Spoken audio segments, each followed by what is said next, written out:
Welcome to Focus Out and About, the programme where we talk to people about a variety of topics. This episode is part one of a four-part series all about Butser Ancient Farm, an archaeological research site. We spoke to director Maureen Page and first asked her how the farm started.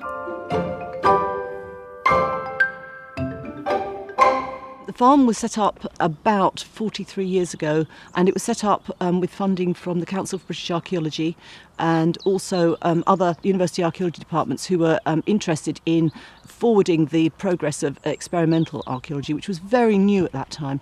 Butser Ancient Farm really is the beginnings of experimental archaeology in this country. And since then, we have conducted lots and lots of experiments and increased our understanding of the past in this country considerably. And now, as you will see, we've got lots of remains of those experiments, mainly housing and buildings. And so now we attract lots of people who want to come and understand more about the past in this country.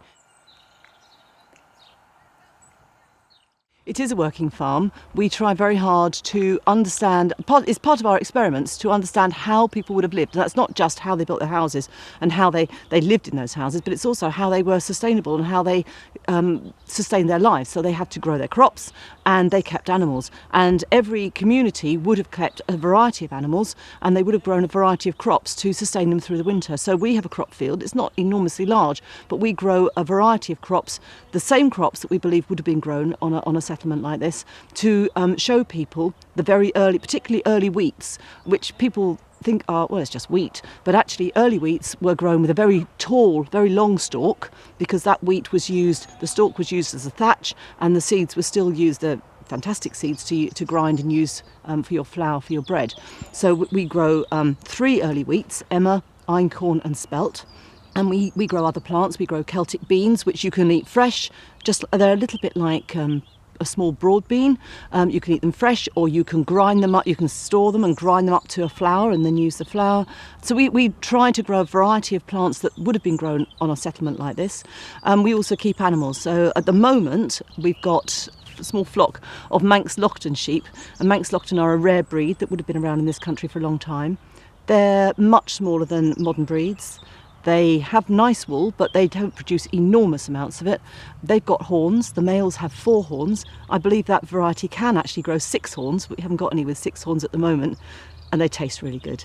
We've also got 5 goats at the moment. They are English goats, so that too is a breed that we know is an old breed that would have been around. And we've got 2 chickens at the moment. We have had pigs, but I'm afraid we've eaten them now. Well, I came as an education consultant, and the farm was already here, but there was nothing like the number of buildings and experiments going on that we have going on today. And over the time, it's developed tremendously. We now have a continuous timeline from Stone Age. The first permanent houses that were built in this country were Neolithic houses, to show people the very first kind of permanent housing that people lived in. And we progressed through the Iron Age. We've got a Roman villa. We're now building a Saxon house, so that we've got a timeline and we can show people how this area particularly developed. And then we work in conjunction with the Weald and Downland Museum at Singleton, because then that timeline continues, because they too start from late Saxon and move up to present day. So within a very, very close area, people can see the whole of our history of this area. They're really important. The farm has only developed because of the enthusiasm of the staff. The staff are fantastic. They really get stuck in. They really are fantastic ambassadors for the farm. And then we have a very large, supportive group of volunteers who are really enthusiastic and very reliable, which makes an enormous difference. It's a lovely place to work, and I hope it's a really nice place for people to come and visit. Iron Age people would have celebrated fire festivals through the year. There were 4 of them, and the one that we celebrate the most is Beltain. Beltain is the beginning of summer. It marks the beginning of summer, and it was celebrated on the eve of the 1st of May. And we celebrate the first weekend of May, because then everybody can come. And from Roman writings, Caesar wrote that Celts built big men made of sticks and put people and animals alive in there and then set fire to them. and burnt those people alive as an offering to the gods to ensure a good harvest. The festival is all about ensuring a good harvest. Now, we celebrate, we don't put people and animals in our man, but we do build a wicker man, and every year he's a different design. The challenge is on to build another different one for next year, for 2016. He will be very tall, he'll be about 40 feet high, and it's a fantastic event. It's very spectacular.